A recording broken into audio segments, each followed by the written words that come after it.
Hi viewers, welcome to our channel. ప్రస్తుతం మనతో పాటు దాము బాలాజీ గారు, సీనియర్ జర్నలిస్ట్ ఉన్నారు. వాడితో ఒకసారి మాట్లాడదాం. సార్ నమస్కారం. సార్ నమస్తే. Sir corona new variant JN.1 ఇప్పుడు ఇండియాని అయితే భయపెడుతుంది సార్. అంటే ఈ JN.1 కి సంబంధించిన కొన్ని విషయాలు అయితే ఇప్పుడు బయట సర్క్యులేట్ లో ఉన్నాయి. అంటే వ్యాక్సిన్స్ ఏవి కూడా దీని మీద ప్రభావం చూపించవు. ఇప్పటి వరకు వ్యాక్సిన్స్ చేసుకున్నా సరే ఇది అటాక్ చేస్తుంది వాళ్ళ పైన అని కూడా చెప్తున్నారు. మరి నిజంగా JN.1 అంత పవర్ఫుల్? వ్యాక్సిన్స్ ఏవి కూడా పనిచేయవా? దీని గురించి నిపుణులు ఏం చెప్తున్నారు? మరి ఇప్పుడు కొత్త వ్యాక్సిన్ చేసుకోవాల్సిన అవసరం ఉందా సార్? యాక్చువల్‌గా మన ఇండియాలో దాదాపు 72 కోట్ల మందికి వ్యాక్సినేషన్ అయిపోయింది.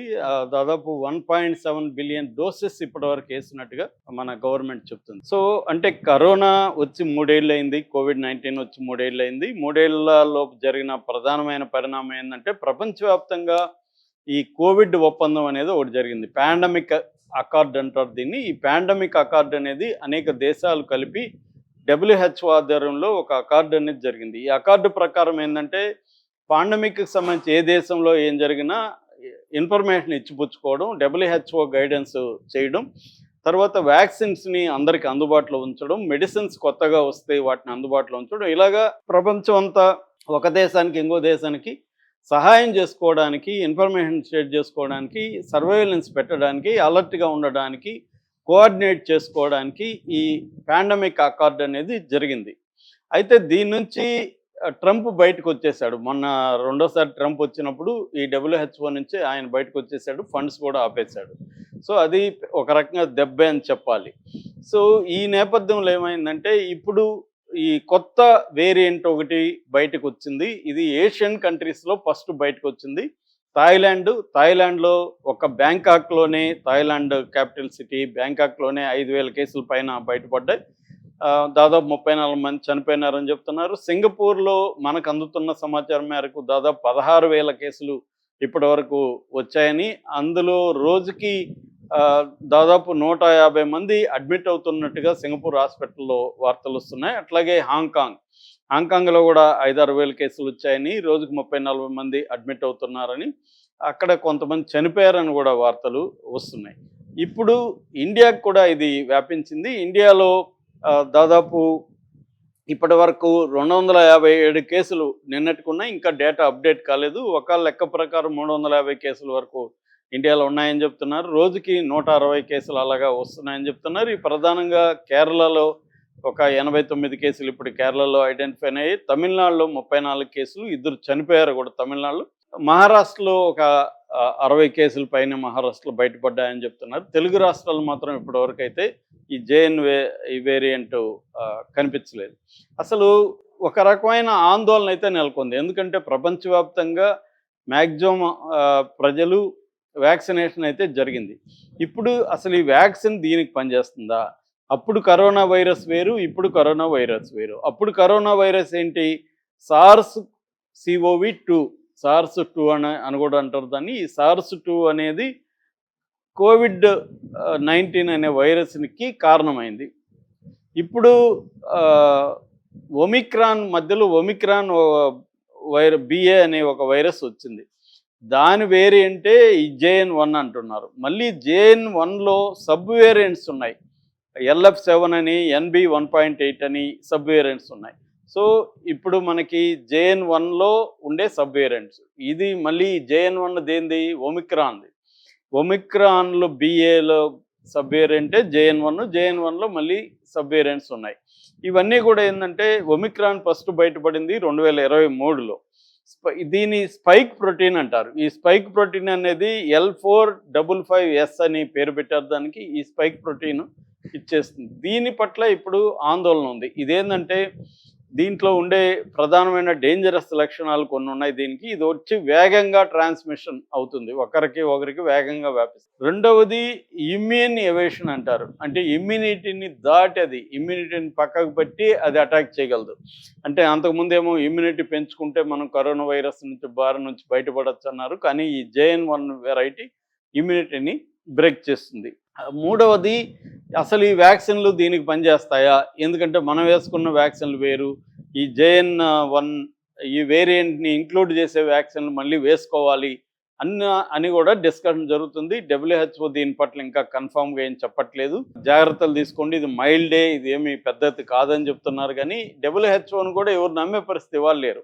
ఎందుకంటే గతంలో WHO కూడా ఏం చేస్తుంది, దానికి ఉన్న ఇన్ఫర్మేషన్ ప్రకారం అది చెప్తూ ఉంటుంది.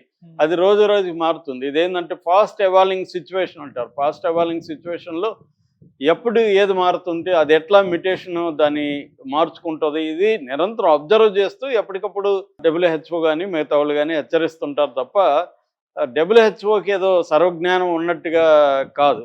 అందుకనే దీని పట్ల రకరకాల వ్యాఖ్యానాలు ఎందుకు వస్తాయంటే దీని పట్ల ఎవరికి కూడా కంప్లీట్ నాలెడ్జ్ అనేది లేదు. ఎందుకంటే కరోనా వైరస్ అనేది పర్మనెంట్గా మన జీవితాల్లో ఉంటుంది అనేది అందరికీ తెలుసు. కానీ అది ఏ రూపం మార్చుకుంటుంది, అది మైల్డ్గా ఉంటుందా, ఒక జలుబు దగ్గులాగా వచ్చి వెళ్ళిపోతుందా, లేకపోతే అది మళ్ళీ ఒక COVID-19 లాగా విజృంభిస్తుందా? ఎందుకంటే దాదాపు ఇప్పుడు ఒక ఇండియాలోనే 50 లక్షల మందికి కరోనా వైరస్ వచ్చింది, జాయిన్ అయ్యారు. అందులో దాదాపు 5 లక్షల మందికి పైన ఇండియాలో చనిపోయారు.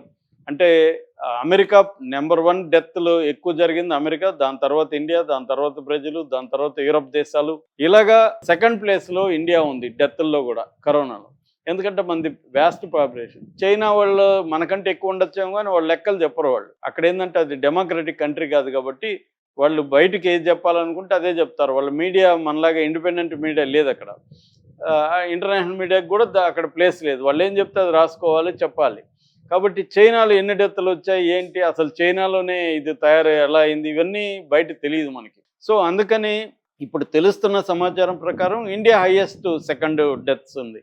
సో ఇప్పుడు ఈ JN1 రకాన్ని ఎలా ఎదుర్కోవాలి అనేది ఇండియా కూడా రంగంలో దిగింది. ఆల్రెడీ నేను నిన్న చెప్పాను, సెంట్రల్ గవర్నమెంట్ హెల్త్ ఎక్స్పర్ట్ల ఆధ్వర్యంలో అక్కడ డైరెక్టరేట్ ఆఫ్ జనరల్ హెల్త్ సంబంధించి వాళ్ళ ఆధ్వర్యంలో అనేక హెల్త్ ఏజెన్సీలు, హెల్త్ డిపార్ట్మెంట్కి సంబంధించిన అనేక ఏజెన్సీలు రివ్యూ సమావేశం ఏర్పాటు చేసి ఒక గైడ్ లైన్స్, ఈ JN1ని ఎలా ఎదుర్కోవాలి, దీని లక్షణాలు ఏంటి అనేది ఒక గైడ్ లైన్స్ ఫామ్ చేసి ఎప్పటికప్పుడు సర్వేలెన్స్ ఉండాలని. ఎందుకంటే మనకు IDSP అంటారు, ఇంటగ్రేటెడ్ డిసీజ్ సర్వేలెన్స్ ప్రోగ్రామ్ని మనం కూడా ఏర్పాటు చేస్తాం. మనం ఈ కోవిడ్ తర్వాత ఒక దాదాపు 20,000 crores ఇన్వెస్ట్ చేసి అనేక డిపార్ట్మెంట్స్ని మనం చేసాం. ముఖ్యంగా వైరల్ డిసీజ్ ల్యాబుల్ని మనం పెంచాము. అలాగే ప్యాథోజన్ రీసెర్చ్ సెంటర్లను పెట్టాము.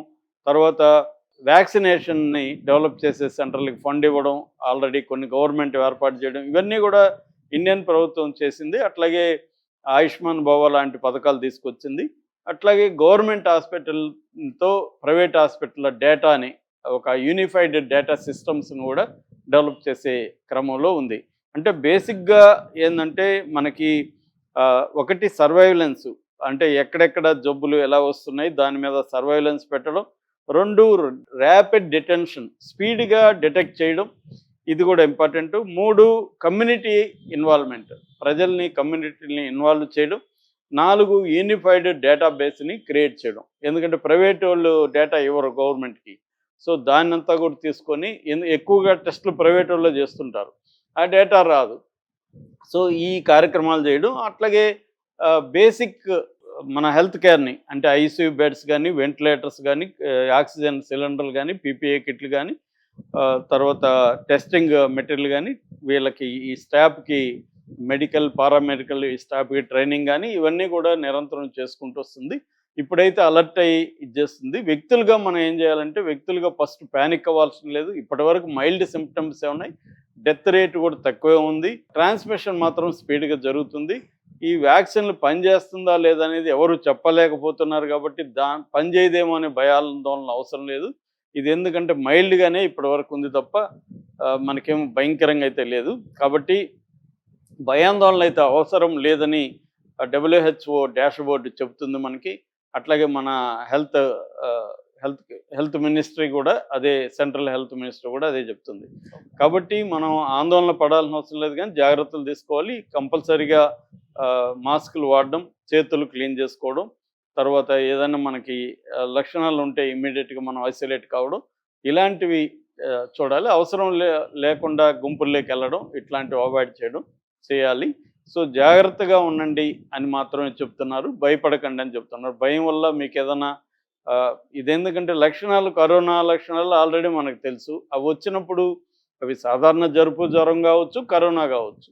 కాబట్టి JN.1 అనే ఒక కొత్త వెరైటీ వేరియంట్ వచ్చింది. ఈ వేరియంట్కి భయపడాల్సిన అవసరం లేదు, కానీ జాగ్రత్తగా ఉండాలి అనేది essence of the story. Okay sir, thank you so much.